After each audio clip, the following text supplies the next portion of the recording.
मैं डॉक्टर रमेश शुक्ला एक बार आपका फिर से स्वागत करता हूं आपके अपने YouTube channel the Lucknow study station पर। बहुत बहुत स्वागत है। और आज फिर से मैं बात करने वाला हूं उत्तर प्रदेश पुलिस भर्ती एवं प्रोन्नति बोर्ड की उपनिरीक्षक परीक्षा के संबंध में, और इसका एक विशेष पाठ्यक्रम मूल विधि के अंतर्गत में अधिनियम की सीरीज चला रहा था। और जब अधिनियम कंप्लीट हो जाएगा तो आपका आईपीसी और सीआरपीसी दोनों कराएंगे। तो फिलहाल मैं अधिनियम के बारे में बात कर रहा था और अभी तक मैंने आपको 3 अधिनियम नोट करा दिए हैं, जिसमें पहला अधिनियम था डोमेस्टिक वायलेंस एक्ट 2005 यानी घरेलू हिंसा अधिनियम 2005। दूसरा एक्ट था राइट टू इन्फॉर्मेशन एक्ट सूचना का अधिकार अधिनियम 2005। और तीसरा हमने आपको नोट कराया था रासुका यानी राष्ट्रीय सुरक्षा अधिनियम 1980। तो ये 3 अधिनियम मैंने बहुत ही प्रॉपर तरीके से आपको दे दिया है, उसको आप देखिए। आज हम बात करेंगे चौथे अधिनियम पे, और ये बहुत ही महत्वपूर्ण अधिनियम है। और मेरा ये मानना है कि इस अधिनियम के बारे में जो उपनिरीक्षक नागरिक पुलिस प्लाटून कमांडर इसके अभ्यर्थी हैं उनके लिए तो ज़रूरी ही है, इसके साथ साथ ये आम नागरिक के लिए भी ज़रूरी है। हर व्यक्ति को आईटी एक्ट मालूम रहना चाहिए। क्यों? क्योंकि हर व्यक्ति इलेक्ट्रॉनिक गैजेट्स का प्रयोग कर रहा है, हर व्यक्ति कंप्यूटर का प्रयोग कर रहा है, हर व्यक्ति मोबाइल का प्रयोग कर रहा है, हर व्यक्ति इंटरनेट का प्रयोग कर रहा है। तो उसे आईटी एक्ट से बिल्कुल परिचित होना चाहिए, अनजाने में ही ना सही, उससे कहीं ऐसा कोई अपराध तो नहीं हो जाता है जिसकी उसे सज़ा भुगतनी पड़े। तो विद्यार्थियों के साथ साथ जो प्रतियोगी परीक्षा के विद्यार्थी हैं उनके साथ साथ मैं चाहूँगा कि सभी लोग इसको देखें और आईटी एक्ट के बारे में जानें। बहुत ही इम्पोर्टेंट एक्ट है, सूचना एवं प्रौद्योगिकी अधिनियम 2000 यानी इंफॉर्मेशन टेक्नोलॉजी एक्ट 2000, इसे शॉर्ट में आईटी एक्ट कहते हैं। मैं आपको बताता चलूँ कि जब 1860 में आईपीसी बनी थी, ब्रिटिश पीरियड में इंडियन पेनल कोड 1860 में आई और 62 में लागू हुई। दैट टाइम कंप्यूटर या मोबाइल जैसा कोई शब्द नहीं था, तो उसमें इसके संबंध में प्रावधान करना संभव नहीं था, पॉसिबल नहीं था। जैसे जैसे तकनीकी डेवलप करती गई, तकनीकी बढ़ती गई, और जब तकनीकी बढ़ी, सकारात्मक अगर उसके परिणाम सामने आए तो नकारात्मक परिणाम भी सामने आए। तो इस तरह से कंप्यूटर आया, मोबाइल आए, इंटरनेट आया, और उसका अगर सही क्षेत्र में प्रयोग रहा, उसकी मेरिट दिखाई पड़ी तो साथ में डीमेरिट आई। और इसी डीमेरिट से निपटने के लिए भारत सरकार द्वारा सन 2000 में एक कानून पारित किया गया जिसका नाम था आईटी एक्ट यानी इंफॉर्मेशन टेक्नोलॉजी एक्ट 2000। तो आज मैं इसी के बारे में बहुत ही डिटेल में आपसे बात करूंगा। थोड़ा सा वीडियो लंबा होगा, लेकिन ज़रूरत इसमें है कि आप गंभीरता से और वही देखेंगे जो इस मुद्दे को लेकर के गंभीर हैं। तो ये वीडियो थोड़ा सा लंबा होगा, आप पूरा देखिएगा। मैं बहुत ही डिटेल में आपसे बात करूंगा कि आईटी एक्ट के एक एक पॉइंट पर, और आपको तभी ये क्लियर होगा जब आप अंत तक इसे देखेंगे। अगर अंत तक आप नहीं देखते हैं तो ये क्लियर नहीं हो पाएगा। तो इसमें मैं मेन पॉइंटों पे आपसे बात करूंगा और बिल्कुल इसके बैकग्राउंड से लेकर के अंत तक मैं आपको ले चलूँगा। आइए देखते हैं। आ जाइए इसके पहले पॉइंट पे, और मैं आपको पूरा डिटेल में बेसिक से लेकर के फाइनली पूरा अंत तक बताऊंगा कि इसके बाद आपको कहीं भी दोबारा न पढ़ने की ज़रूरत पड़े। तो आप स्टार्टिंग से इसको देखिएगा और बहुत ही इत्मीनान से देखिएगा। मानव अपने विकास के क्रम में अनेक चरणों को पार करके आज 21वीं सदी में पहुंच गया है। मानव के इस वर्तमान विकास में विज्ञान एवं प्रौद्योगिकी यानी साइंस एवं टेक्नोलॉजी, आप सब इसको स्वीकार करते हैं कि आज हम जहाँ पे खड़े हैं वहाँ पे साइंस टेक का महत्व कितना ज़्यादा है। आप इससे न तो नकार सकते हैं न इससे अलग जा सकते हैं। आज अगर आपका घर पे मोबाइल छूट जाता है तो आप बहुत ही अनकंफर्टेबल महसूस करते हैं, असहज महसूस करते हैं। तो आप सोचिए कि आप साइंस टेक्नोलॉजी से कितना जकड़ गए हैं। आपके डेवलपमेंट का आधार बन चुका है विज्ञान और प्रौद्योगिकी। तो आप ध्यान से देखिए मानव अपने विकास के क्रम में अनेक चरणों को पार करके आज 21वीं सदी में पहुंच गया है। मानव के इस वर्तमान विकास में विज्ञान एवं प्रौद्योगिकी की भूमिका को निर्विवाद रूप से स्वीकार किया जाता है। विज्ञान एवं प्रौद्योगिकी ने मानव जीवन के लिए अनेक उपलब्धियां पैदा की हैं और इस क्रम में सूचना प्रौद्योगिकी के महत्व को देखा जा सकता है। सूचना प्रौद्योगिकी यानी इंफॉर्मेशन टेक्नोलॉजी के महत्व को देखा जा सकता है। आइए नेक्स्ट पॉइंट पर। हाँ, आपके सामने ये लिखा हुआ है, वर्तमान समय में मानव जीवन में सूचना प्रौद्योगिकी की भूमिका इतनी बढ़ गई है कि उससे अलग मानव जीवन की कल्पना भी नहीं की जा सकती है। सूचना प्रौद्योगिकी ने मानव जीवन को सबसे अधिक एवं क्रांतिकारी तरीके से परिवर्तित किया है। तो ये पॉइंट आप दोनों नोट कर लीजिएगा। आ जाइए तीसरे पॉइंट पर, आ जाइए नेक्स्ट पॉइंट पे। और बहुत ही अच्छी सी डेफिनेशन लिखी हुई है, इसे ध्यान से मैं पढ़ रहा हूँ, आप इसे नोट कर लीजिएगा। यद्यपि सूचना प्रौद्योगिकी ने मानव जीवन को अत्यधिक ऊंचाई पर पहुँचाया है, किंतु इससे कुछ समस्याओं का आना स्वाभाविक है। इन समस्याओं से निपटने के लिए भारत सरकार द्वारा सूचना प्रौद्योगिकी अधिनियम 2000 लाया गया। ये मुद्दे की बात है, ठीक है। सूचना प्रौद्योगिकी अधिनियम 2000 लाया गया। आशा की जानी चाहिए कि इस अधिनियम के द्वारा सूचना प्रौद्योगिकी के दुरुपयोगों को रोका जा सकेगा तथा इसके लाभ को सही भावनाओं और उचित उद्देश्य के अनुरूप लोगों के जीवन को सहज एवं सुखद बनाया जा सकेगा। तो जो इंफॉर्मेशन टेक्नोलॉजी आई तो इसके मेरिट के साथ साथ डीमेरिट दिखने लगे और इस डीमेरिट के खिलाफ आईटी एक्ट 2000 लाया गया। अब उम्मीद ये की जाती है कि यह अधिनियम कहाँ तक सूचना प्रौद्योगिकी के दुरुपयोग या अपराध को रोकने में कारगर होगा। तो ये मेन हमने आपसे 3 पॉइंटों पे बात किया जो कि इसके बैकग्राउंड को बताते हैं, इसके उद्देश्य को बताते हैं कि इस अधिनियम का लाने का उद्देश्य क्या था।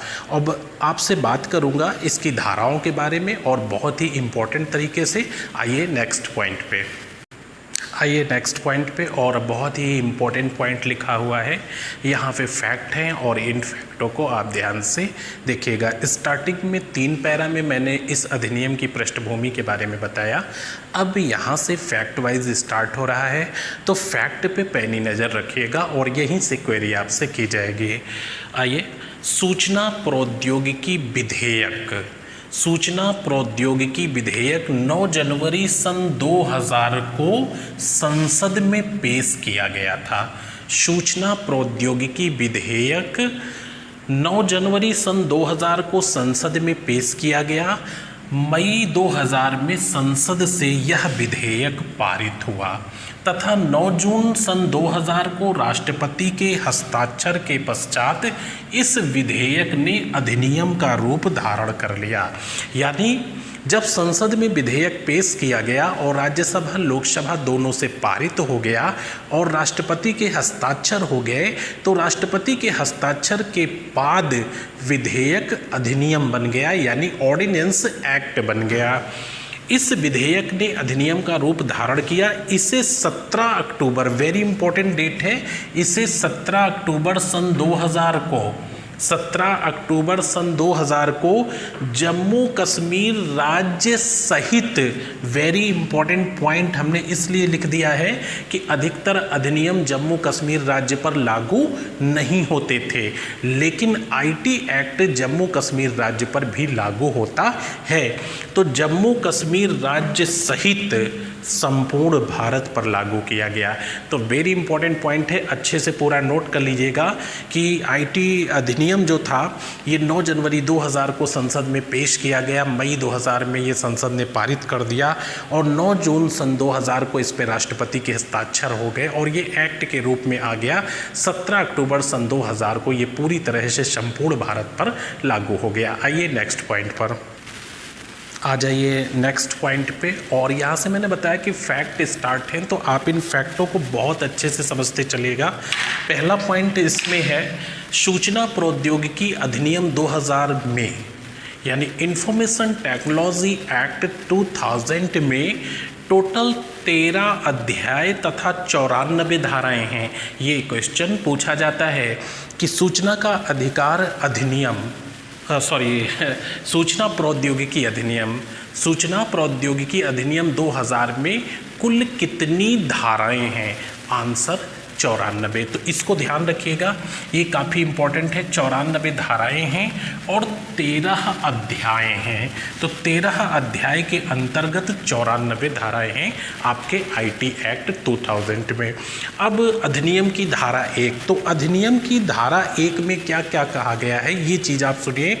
अधिनियम की धारा में 3 पॉइंट हैं। धारा 1 में पहला पॉइंट ये है संक्षिप्त नाम। तो संक्षिप्त नाम से आप सब परिचित हो चुके हैं, यानी संक्षिप्त नाम है सूचना प्रौद्योगिकी अधिनियम सन 2000। तो संक्षिप्त नाम हो गया एक पॉइंट आपका। दूसरा पॉइंट हो गया कि इसका विस्तार कहाँ पे है, यानी इस अधिनियम की लागू होने की सीमा कहाँ तक है। तो यह अधिनियम संपूर्ण भारत पे लागू है, यानी जम्मू कश्मीर राज्य सहित संपूर्ण भारत पे ये अधिनियम लागू होगा। और आपको यहाँ पे एक और इम्पोर्टेंट पॉइंट बताते चलें कि भारत का नागरिक यदि विदेश में रहते हुए आईटी एक्ट के तहत अपराध करता है या इसका उल्लंघन करता है तो उसके ऊपर भी ये अधिनियम पूरी तरह से लागू होगा। यानी भारत का व्यक्ति यदि बाहर रहते हुए इस अधिनियम का उल्लंघन करता है तो इस अधिनियम के तहत उसे दंडित किया जाएगा। और तीसरा पॉइंट है कि ये प्रदत्त या लागू कब से होगा। तो जब शुरुआती दौर में अधिनियम आया तो उसमें लिखा गया कि केंद्र सरकार अधिसूचना द्वारा जो डेट डिसाइड करेगी उस डेट से अधिनियम लागू होगा। और सेंट्रल गवर्नमेंट ने एक अधिसूचना जारी करके लागू करने की डेट 17 अक्टूबर सन 2000 बताया। यानी ये अधिनियम केंद्र सरकार के जारी एक अधिसूचना द्वारा 17 अक्टूबर सन 2000 में लागू किया गया। और इस अधिसूचना में सेंट्रल गवर्नमेंट ने यह भी बताया था कि चाहे अगर तो अधिनियम के अलग अलग बिंदुओं को अलग अलग डेट में भी लागू किया जा सकता है, लेकिन ऐसा नहीं हुआ।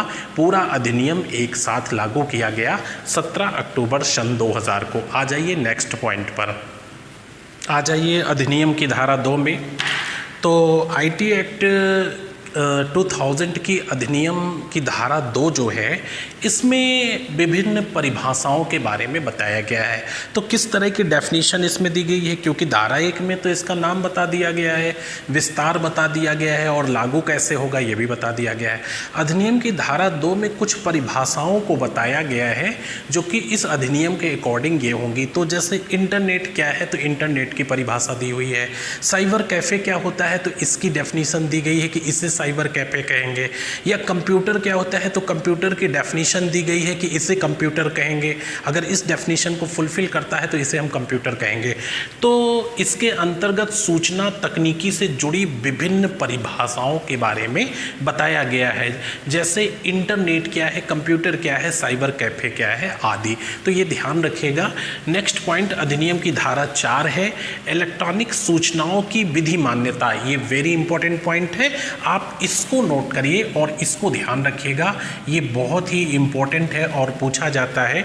अधिनियम की धारा 4 में इलेक्ट्रॉनिक सूचनाओं की विधि मान्यता, यानी कानून द्वारा इलेक्ट्रॉनिक सूचना को स्वीकार किया जाता है, उसे मान्यता दी जाती है। इसके अनुसार सभी कानूनों की अपेक्षाओं के अनुसार इलेक्ट्रॉनिक सूचनाओं को भी लिखित व दस्तावेजी सूचना की तरह वैध बनाया गया है, यानी लीगल बनाया गया है। तो इलेक्ट्रॉनिक सूचनाएं उसी तरह से लीगल होंगी जिस तरह से लिखित और दस्तावेजी सूचनाओं को मान्यता प्रदान की गई है। आ जाइए नेक्स्ट पॉइंट पर, आ जाइए नेक्स्ट आर्टिकल पे, नेक्स्ट धारा पे आ जाइए। अधिनियम की धारा 6, अधिनियम की धारा 6 में कहा गया है इसके अंतर्गत सभी कार्यालय एवं प्राधिकरणों में इलेक्ट्रॉनिक सूचना मान्य होगी।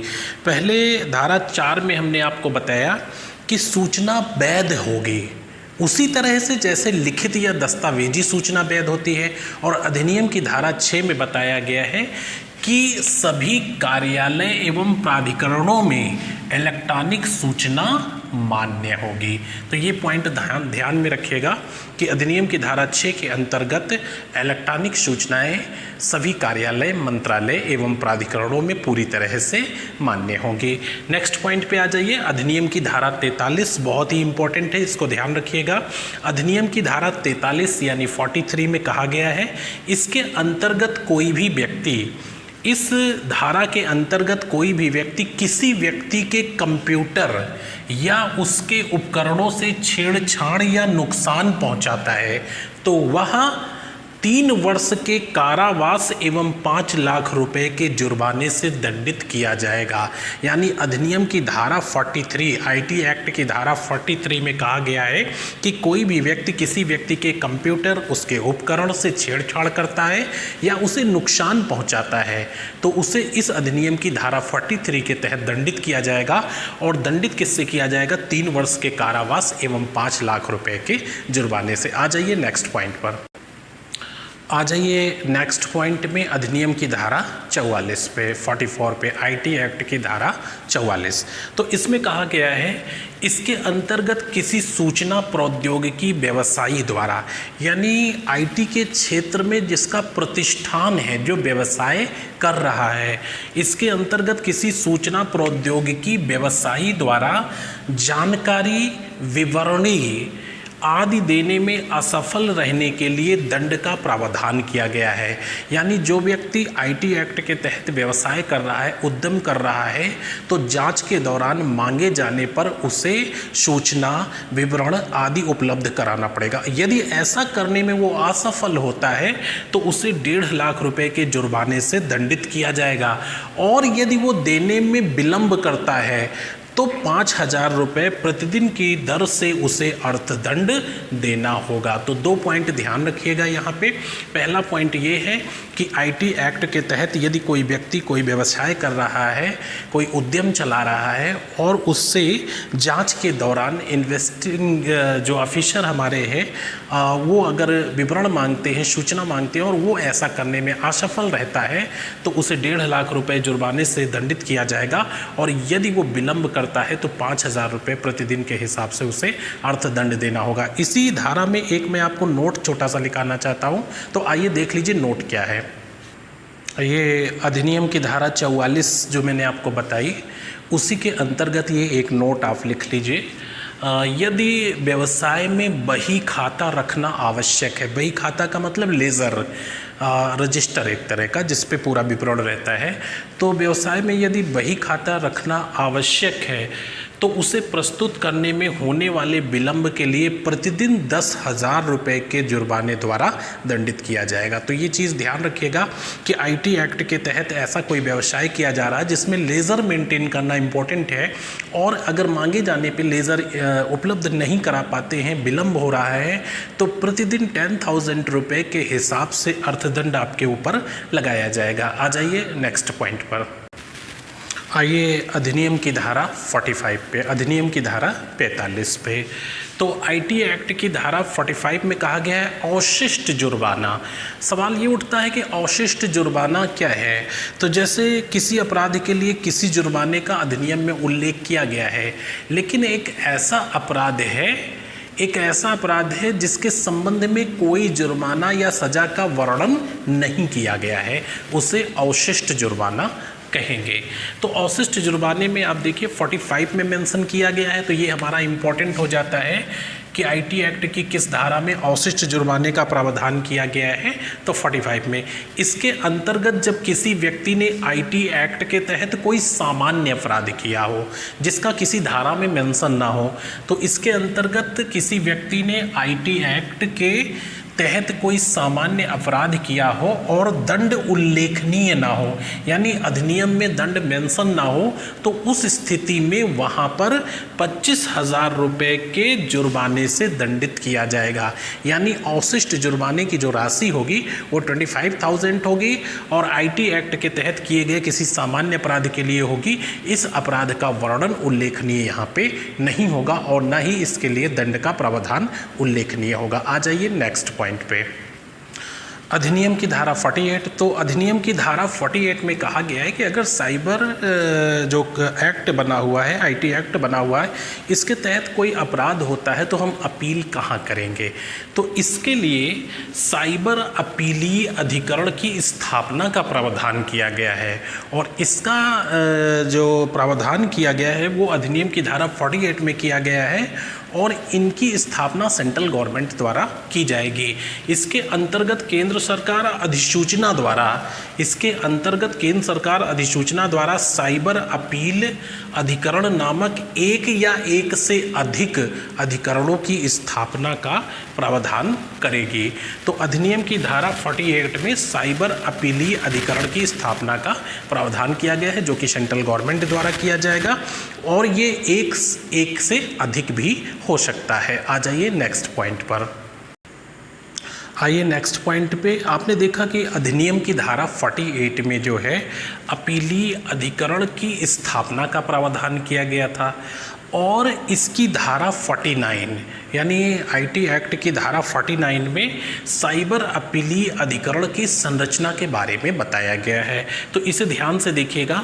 साइबर अपीलीय अधिकरण अध्यक्ष एवं उतने अन्य सदस्यों से मिलकर बनेगा जितने केंद्र सरकार राज्यपत्र में अधिसूचना द्वारा नियुक्त करेगी। मतलब ये है कि सेंट्रल गवर्नमेंट जितने मेंबर डिसाइड करेगी गजट में, राजपत्र में, उतने मेंबर एवं अध्यक्ष से ये अपीलीय अधिकरण की संरचना स्ट्रक्चर तैयार होगा। लेकिन यहाँ पे इम्पोर्टेंट ये है कि इनकी नियुक्ति सेंट्रल गवर्नमेंट द्वारा सर्वोच्च न्यायालय के मुख्य न्यायाधीश के परामर्श से की जाएगी। तो ये चीज़ आप ध्यान रखिएगा कि अपीलीय अधिकरण में जो अध्यक्ष और सदस्य होते हैं, इनकी नियुक्ति भारत सरकार द्वारा की जाएगी, लेकिन इसकी सिफारिश जो होगी, रिकमेंडेशन किया जाएगा, वो सर्वोच्च न्यायालय के मुख्य न्यायाधीश के परामर्श से की जाएगी। आपको यहाँ पे बता दें कि साइबर अपीलीय अधिकरण का जो अध्यक्ष होगा वो उच्च न्यायालय का न्यायाधीश हो, रह चुका हो, या उच्च न्यायालय का न्यायाधीश नियुक्त होने की न्यूनतम अर्हता को धारित करता हो, और जो सदस्य और अध्यक्ष का कार्यकाल होगा वो 5 वर्ष या 65 वर्ष की आयु, जो भी पहले हो जाएगा वहाँ तक उसका कार्यकाल होगा। तो ये चीज़ ध्यान रखिएगा।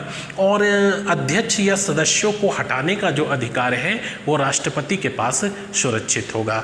तो यहाँ पे आपने देखा अधिनियम की धारा 49 साइबर अपीलीय अधिकरण की संरचना। आइए नेक्स्ट पॉइंट पर आ जाइए। अधिनियम की धारा 58 पे, अधिनियम की धारा 58 में इसमें कहा गया है साइबर अपीलीय अधिकरण की शक्तियां एवं कार्य। तो इसका डिटेल बहुत लंबा है, बस आप ये ध्यान रखिएगा कि अधिनियम की धारा 58 में साइबर अपीलीय अधिकरण की जो स्थापना की गई है उसकी शक्तियों एवं कार्यों का उल्लेख किया गया है। ये इम्पोर्टेंट है जानना।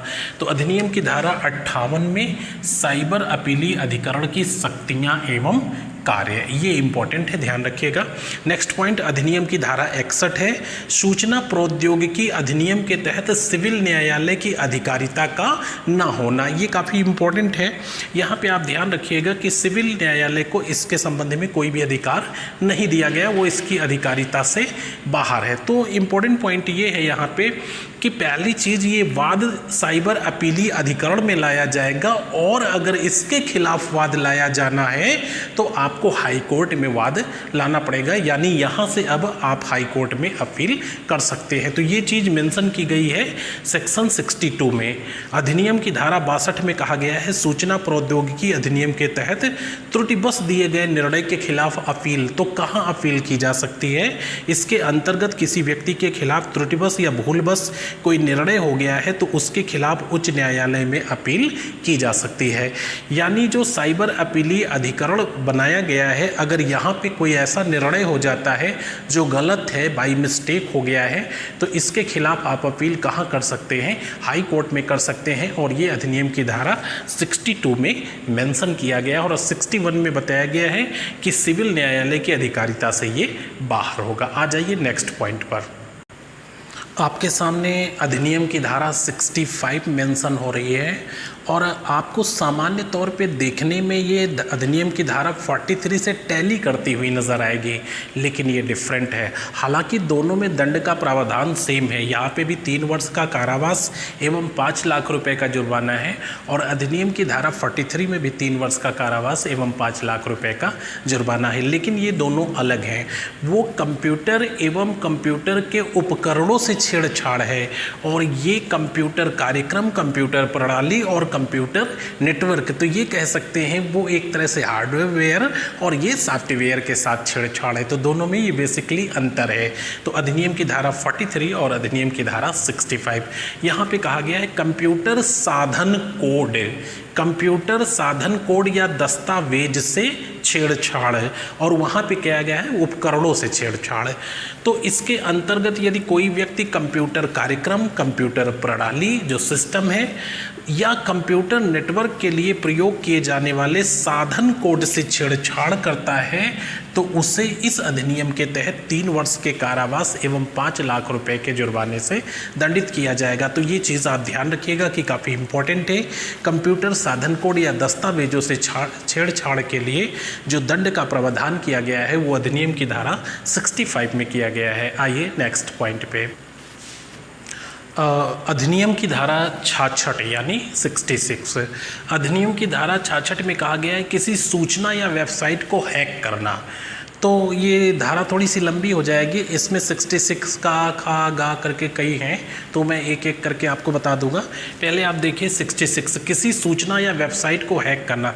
इसके अंतर्गत यदि कोई व्यक्ति अधिनियम की धारा 43 में निर्दिष्ट कोई कार्य वेबसाइट को हैक कर कपटपूर्वक करता है तो उसे 3 वर्ष के कारावास व 5 लाख रुपए के जुर्माना या दोनों से दंडित किया जाएगा। तो ये आप ध्यान रखिएगा कि किसी सूचना या वेबसाइट को हैक करना और अधिनियम की धारा 43 में जो कंप्यूटर एवं कंप्यूटर उपकरणों से छेड़छाड़ के संबंध में है, हैक करके अगर ऐसा कोई कार्य करता है तो उसे सेम पनिशमेंट जो उसमें मेंशन किया गया यानी 3 वर्ष के कारावास और 5 लाख रुपए के जुर्माने से दंडित किया जाएगा। अब आप आ जाइए इस अधिनियम की धारा 66 का पे, 66 का पे। अधिनियम की धारा 66 का यानी 66 का में लिखा हुआ है इंसट द्वारा धमकी, यानी कंप्यूटर के माध्यम से, मेल के माध्यम से, संदेश के माध्यम से, मैसेज के माध्यम से किसी व्यक्ति को धमकी देना जिससे उसे शारीरिक या मानसिक कष्ट पहुँचे। इस संबंध में दंड का प्रावधान किया गया है 3 वर्ष के कारावास व स्थिति के अनुसार जुर्माना। तो ये देख लीजिए, काफ़ी इंपॉर्टेंट है और कई बार ये पूछा भी गया। इंसट द्वारा धमकी आईटी एक्ट की किस धारा के अंतर्गत उल्लेख है किया गया है।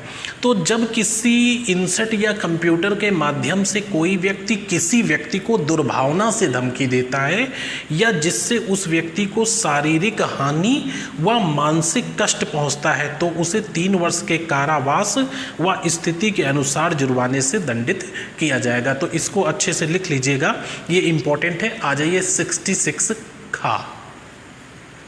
यहाँ पे आपके सामने अधिनियम की धारा 66 खा और 66 गा लिखा हुआ है। 2 धाराएं मेंशन है, दोनों को जरा ध्यान से समझ लीजिएगा। चोरी किए गए कंप्यूटर, मोबाइल या संचार युक्ति को बेईमानी से प्राप्त करने के लिए दंड का प्रावधान। आप ये पूरी तरह से जानते हुए आपके संज्ञान में है कि अमुक उपकरण चोरी से हासिल किया गया है, उसके पश्चात भी आप उसे प्राप्त करने की कोशिश करते हैं, खरीदने की कोशिश करते हैं, तो यह इस अधिनियम के तहत दंडनीय अपराध है। और धारा 66 गा में लिखा है पहचान चोरी करने के लिए दंड। तो पहचान चोरी करने से तात्पर्य क्या है? किसी व्यक्ति का पासवर्ड हासिल करना, या मेल का हो गया पासवर्ड हासिल करना, या किसी वेबसाइट को खोलने का, या बैंक अकाउंट का पासवर्ड हासिल करना, या किसी व्यक्ति का OTP हासिल करना।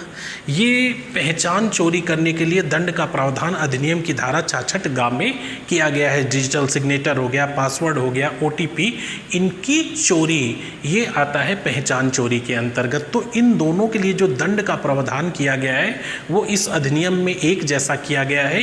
ये 3 वर्ष का कारावास या 1 लाख रुपए का जुर्माना या दोनों हो सकता है। तो ध्यान रखिएगा, 66 खा और 66 गा, इसमें चोरी किए गए कंप्यूटर, मोबाइल या संचार युक्ति को बेईमानी से प्राप्त करना, और इसमें है पहचान चोरी करनी। तो पहचान से तात्पर्य है पासवर्ड, OTP या डिजिटल सिग्नेचर को हासिल करना। इसके लिए 3 वर्ष का कारावास व 1 लाख रुपए के जुर्माने से दंडित किया जाएगा। आइए नेक्स्ट पॉइंट पे आ जाइए। अधिनियम की धारा 66 गा पे, यानी IT एक्ट की सेक्शन 66 घा, कंप्यूटर संसाधन द्वारा प्रतिरूपण करके छल करने के लिए दंड।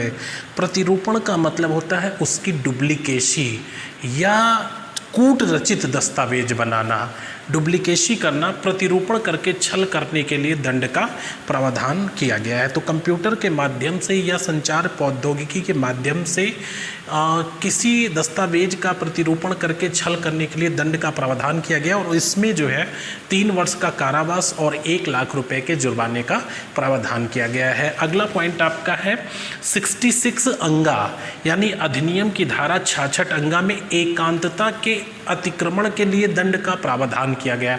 हर व्यक्ति को प्राइवेसी का अधिकार है, वह अपने निजी क्षेत्र कमरे के अंदर वो किसी भी प्रकार से रह सकता है, और यदि कोई व्यक्ति इसका अतिक्रमण करता है तो वह इस अधिनियम की धारा 66 अंगा के तहत दंडित किया जाएगा। इसके अंतर्गत जब कोई व्यक्ति किसी व्यक्ति के गुप्तांग यानी न्यूड व्यक्ति की चित्र उसकी सहमति के बिना एकांतता का अतिक्रमण करते हुए खींचता है, प्रकाशित करता है या पारेषित करेगा, वह 3 वर्ष के कारावास व 2 लाख रुपए के जुर्माने से दंडित किया जाएगा। तो ये इम्पोर्टेंट पॉइंट है, एकांतता के अतिक्रमण के लिए दंड का प्रावधान किया गया है सेक्शन 66 अंगा में, कि कोई व्यक्ति किसी व्यक्ति की नग्न अवस्था में फ़ोटो खींचता है जो कि उसकी एकांतता का अतिक्रमण कर रहा है, और ऐसा करने के लिए उसे अधिनियम द्वारा 3 वर्ष के कारावास एवं 2 लाख रुपए के जुर्माने से दंडित किया जाएगा। आइए अगले पॉइंट पर। अधिनियम की धारा 66 चा, इसमें साइबर आतंकवाद के लिए दंड का प्रावधान किया गया है। तो ये क्या है, ध्यान से देखिए। साइबर आतंकवाद के लिए दंड का प्रावधान 66 चा बहुत ही इम्पोर्टेंट है। इसके अंतर्गत जब कोई व्यक्ति सूचना प्रौद्योगिकी के माध्यम से भारत की एकता, अखंडता या प्रभुता को खतरे में डालने अथवा आतंकी गतिविधि करके भारत के संबंध किसी देश से बिगाड़े हों तो उसे आजीवन कारावास से दंडित किया जाएगा। ये IT एक्ट की मैक्सिमम सज़ा है।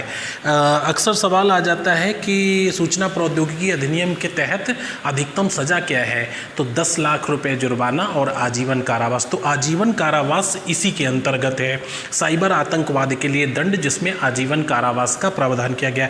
यानी कोई व्यक्ति सूचना प्रौद्योगिकी यानी IT के माध्यम से भारत की एकता, अखंडता और संप्रभुता को खतरा पहुँचाता है या भारत के किसी पड़ोसी मित्र देश के साथ आतंकी गतिविधि करके उसके साथ संबंध को खराब करता है, तो ऐसे व्यक्ति को आजीवन कारावास से दंडित किया जाएगा। आ जाइए नेक्स्ट पॉइंट पर। अधिनियम की धारा 67, अधिनियम की धारा 67 में कहा गया है IT यानी सूचना प्रौद्योगिकी, इंफॉर्मेशन टेक्नोलॉजी के माध्यम से अश्लीलता का पारेषण, तो काफ़ी इम्पोर्टेंट है और ये पूछ लिया जाता है सेक्शन 67, 67 का और 67 खा। तो 67 में है कि किसी व्यक्ति को, महिला द्वारा महिला को, पुरुष द्वारा पुरुष को कोई अश्लील वीडियो क्लिप, चित्र, संदेश आदि भेजना जो कि दंडनीय अपराध है, इसके तहत 3 वर्ष के कारावास और 5 लाख रुपए के जुर्माने से दंडित किया जाएगा। लेकिन 67 का पे कहा गया है कि लैंगिक अपराध, तो इसमें किसी पुरुष का महिला के लिए और महिला का पुरुष के लिए, और 67 खा में कहा गया है अवयस्क के लिए। तो ये तीनों सेक्शन देखिएगा, बहुत ही इंपॉर्टेंट है। यदि कोई व्यक्ति सूचना तकनीकी के माध्यम से किसी व्यक्ति को कोई अश्लील वीडियो क्लिप, चित्र, संदेश आदि भेजता है तो उसे 3 वर्ष के कारावास एवं 5 लाख रुपए के जुर्माने से दंडित किया जाएगा। तो ये ध्यान रखिएगा, अधिनियम की धारा 67 है IT के माध्यम से अश्लीलता का पारेषण। आ जाइए नेक्स्ट पॉइंट पर। आ जाइए अधिनियम की धारा 67 का पे। तो अधिनियम की धारा 67 का में लिखा है कि आईटी के माध्यम यानी सूचना प्रौद्योगिकी के माध्यम से लैंगिक अपराध करना, जेंडर ऑफेंस क्राइम करना, यानी महिला का पुरुष के प्रति, पुरुष का महिला के प्रति। तो यहाँ पे मैंने महिला मेंशन कर दिया है। यदि कोई व्यक्ति सूचना प्रौद्योगिकी का प्रयोग करके यानी इंफॉर्मेशन टेक्नोलॉजी का प्रयोग करके कंप्यूटर इंटरनेट के माध्यम से कोई लैंगिक अपराध करता है या किसी महिला को अश्लील सामग्री जिसके अंतर्गत संदेश, चित्र एवं वीडियो क्लिप भेजता है या उसकी तस्वीर को इंटरनेट पर प्रदर्शित करता है तो उसे 5 वर्ष की कैद एवं 10 लाख रुपए के जुर्माने से दंडित किया जाएगा। ये ध्यान रखिएगा, अधिनियम की धारा 67 का है। 67 में कहा गया था कि कोई व्यक्ति अश्लील सामग्री प्रेषित करता है और वहाँ पे जेंडर की बात नहीं की गई थी। 67 में जेंडर की बात की गई है। यहाँ पे 5 वर्ष की कैद एवं 10 लाख रुपए का जुर्माना है और वहाँ पे 3 वर्ष की कैद एवं 5 लाख रुपए जुर्माना था। आइए नेक्स्ट पॉइंट पर। नेक्स्ट पॉइंट है आपका अधिनियम की धारा 67 खा यानी इंफॉर्मेशन टेक्नोलॉजी एक्ट का सेक्शन 67 खा। इसमें 67 का आप देख चुके हैं। 67 खा आईटी के माध्यम से मतलब सूचना प्रौद्योगिकी यानी इंफॉर्मेशन टेक्नोलॉजी के माध्यम से अवयस्क यानी जो एडल्ट ना हो, जिसकी आयु 18 वर्ष से कम हो यानी नाबालिग, आईटी के माध्यम से अवयस्क को अश्लीलता कामुकता वाली सामग्री भेजना, यानी इसमें जो है कोई न्यूड पिक भेजना, न्यूड वीडियो क्लिप भेजना या कोई संदेश भेजना जिसमें अश्लीलता या कामुकता हो, तो ऐसे व्यक्ति को 5 वर्ष के कारावास एवं 10 लाख रुपए के जुर्माने से दंडित किया जाएगा। तो पूरा आप देख लीजिए। यदि कोई व्यक्ति सूचना प्रौद्योगिकी के माध्यम से किसी अवयस्क अथवा बच्चों को अश्लील सामग्री भेजता है या ऐसी हरकत करता है जिससे गलत दिशा का असर पड़े तो उसे 5 वर्ष के कारावास एवं 10 लाख रुपए के जुर्माने से दंडित किया जाएगा। यहाँ पे हमने एक नोट लिख दिया है कि यदि कोई व्यक्ति 67 का एवं 67 खा, तो 67 का में था किसी महिला को अश्लील सामग्री प्रेषित करना और 67 खा में है किसी अवयस्क को अश्लील सामग्री प्रेषित करना। तो प्रथम बार में इसमें जो दंड है वो 5 वर्ष का कारावास और 10 लाख रुपए जुर्माना है। लेकिन यदि कोई व्यक्ति अपराध की पुनरावृत्ति करता है तो उसे 7 वर्ष के कारावास एवं 10 लाख रुपए के 10 लाख रुपए के आर्थिक दंड से दंडित किया जाएगा यदि कोई व्यक्ति अपराध की पुनरावृत्ति करता है। 67 का और 67 खा। आइए नेक्स्ट पॉइंट पर। अधिनियम की धारा 71। अधिनियम की धारा 71 में कहा गया है दुरुपदेशन यानी मिस रिप्रेजेंटेशन के लिए दंड का प्रावधान किया गया है। यानी कोई अनुज्ञप्ति लाइसेंस हासिल करने के लिए गलत दस्तावेज प्रस्तुत करना, गलत सूचना देना, गलत जानकारी देना, मिस रिप्रेजेंटेशन करना यानी दुरुपदेशन करना। तो किसी सूचना या दस्तावेज को दुर्भावना से छुपाता है या किसी अनुमति को प्राप्त करने के लिए झूठी सूचना या झूठे दस्तावेज देता है तो इस स्थिति में ऐसे व्यक्ति को 2 वर्ष के कारावास व 1 लाख रुपए के जुर्माने से दंडित किया जाएगा। यहाँ पे आप इस तरह से समझिए कि आपको कोई सर्टिफिकेट बनवाना है, आपको कोई कार्ड बनवाना है, लाइक दिस राशन कार्ड बनवाना है, आप गलत सूचना देते हैं, आपको जाति प्रमाण पत्र बनवाना है, आप उसमें गलत दस्तावेज देते हैं, तो इस तरह से दे करके और प्राप्त करने की कोशिश करते हैं तो इस स्थिति में आपको 2 वर्ष के कारावास और 1 लाख रुपए के जुर्माने से दंडित किया जाएगा। आइए नेक्स्ट पॉइंट पर। अधिनियम की धारा 78 में कहा गया है कि आईटी के तहत अपराधों की जांच यानी अन्वेषण या इन्वेस्टिगेशन कौन करेगा। तो आईटी के तहत अपराधों की जांच जो है निरीक्षक या उससे ऊपर का अधिकारी करता है। निरीक्षक यानी इंस्पेक्टर या उससे ऊपर का अधिकारी करेगा। यहाँ पे याद रखिएगा कि यहाँ पे विवेचना करने का अधिकार सब इंस्पेक्टर को नहीं है। वैसे जनरली विवेचना सब इंस्पेक्टर करता है और यहाँ पे जो है आईटी के तहत अगर कोई क्राइम हो रहा है तो इसका जो इन्वेस्टिगेशन ऑफिसर होगा इंस्पेक्टर या उससे ऊपर का होगा, लेकिन इंस्पेक्टर से नीचे नहीं हो सकता है। इसके अंतर्गत सूचना प्रौद्योगिकी के तहत होने वाले अपराधों की जांच यानी अन्वेषण निरीक्षक या उससे ऊपर का अधिकारी करेगा। तो ये चीज़ ध्यान रखिएगा, अक्सर सवाल आ जाता है कि सूचना प्रौद्योगिकी के अधिनियम के तहत जांच अधिकारी कौन होता है, तो आपका आंसर होगा निरीक्षक या उससे ऊपर का अधिकारी। यहाँ पे उप निरीक्षक यानी सब इंस्पेक्टर नहीं हो सकता है। आ जाइए नेक्स्ट पॉइंट पर। अधिनियम की धारा लास्ट मैंने 80 लिखाया है, वैसे तो धारा 94 है टोटल 13 अध्याय में, लेकिन मेन पॉइंट नोट कराया है क्योंकि आपका एग्ज़ाम सामान्य मूल विधि पे आधारित है। आपका एग्ज़ाम कोई ऐसा एग्ज़ाम नहीं है जो लॉ से संबंधित हो, जिसमें आपका विधि ग्रेजुएट मांगा गया हो, LLB मांगा गया हो। तो आप ये मान के चलिए कि बहुत ही सामान्य तरीके से हमें इसे लेना है। तो अधिनियम की धारा 80 में कहा गया है IT के तहत व्यावसायिक क्षेत्र की तलाशी, सूचना प्रौद्योगिकी के तहत होने वाले व्यवसायों की तलाशी या प्रवेश करने का अधिकार एक पुलिस उपाधीक्षक यानी डिप्टी SP, ये CO कह सकते हैं, सर्कल अफसर या उससे ऊपर के अधिकारी द्वारा किया जाएगा, जो कि बिना वारंट के गिरफ्तार कर सकता है और संबंधित सामग्री को जब्त भी कर सकता है। यानी जहाँ पे जिस कैंपस में IT के तहत वर्क हो रहा है, इंफॉर्मेशन टेक्नोलॉजी के तहत वर्क हो रहा है, तो किसी कंप्लेन पर अगर उस प्रतिष्ठान की तलाशी लेना है तो कम से कम एक राजपत्रित अधिकारी, पुलिस उपाधीक्षक या उससे ऊपर का अधिकारी मौजूद होना चाहिए। उसकी अगुवाई में उस कैंपस की तलाशी ली जा सकती है, संबंधित ऑनर को बिना वारंट के गिरफ्तार किया जा सकता है और संबंधित दस्तावेज उपकरणों को जब्त भी किया जा सकता है। तो ये इंपॉर्टेंट है, अक्सर सवाल आ जाता है कि IT अधिनियम के तहत होने वाले व्यवसायों की तलाशी किसके द्वारा ली जाती है, तो पुलिस उप अधीक्षक या उससे ऊपर के अधिकारी द्वारा, यानी डिप्टी SP या उससे ऊपर के अधिकारी द्वारा। आ जाइए लास्ट पॉइंट पे, जिसमें मैं आपको सिर्फ 2 नोट लिखाऊंगा और इनको देख लीजिए, इसी के साथ ये अधिनियम कंप्लीट हो जाएगा। लास्ट में इसमें हमने 2 नोट आपको लिखा दिए हैं, एक तो इससे आप अवगत हैं, दूसरा ये देख लीजिए, ये तो मैंने वही लिख दिया है जो पीछे आपको बताया है। तो नोट फर्स्ट में मैंने लिखा है सूचना प्रौद्योगिकी अधिनियम 2000 के तहत अधिकतम सज़ा क्या है। अक्सर ये सवाल आ जाता है, जैसे कई बार प्रश्न पूछ लिया गया कि SC ST एक्ट में अधिकतम सज़ा क्या है, तो इसी तरह से इसमें पूछ लिया जाता है। तो SC ST एक्ट में अधिकतम सज़ा मृत्युदंड है। यहाँ पे सूचना प्रौद्योगिकी अधिनियम 2000 के तहत अधिकतम सज़ा आजीवन कारावास व 10 लाख रुपए का जुर्माना है।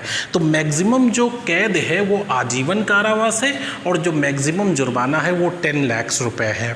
दूसरा पॉइंट हमने लिखा जो कि बहुत ही इंपॉर्टेंट है, सूचना प्रौद्योगिकी संशोधन अधिनियम कब पारित हुआ था, तो 23 दिसंबर 2008 को। इसको पूरा इस तरह से पढ़ा जाता है, सूचना प्रौद्योगिकी अधिनियम 2000 यथा संशोधित 23 दिसंबर सन 2008, यानी यथा संशोधित 2008 ज़रूर ध्यान रखिएगा।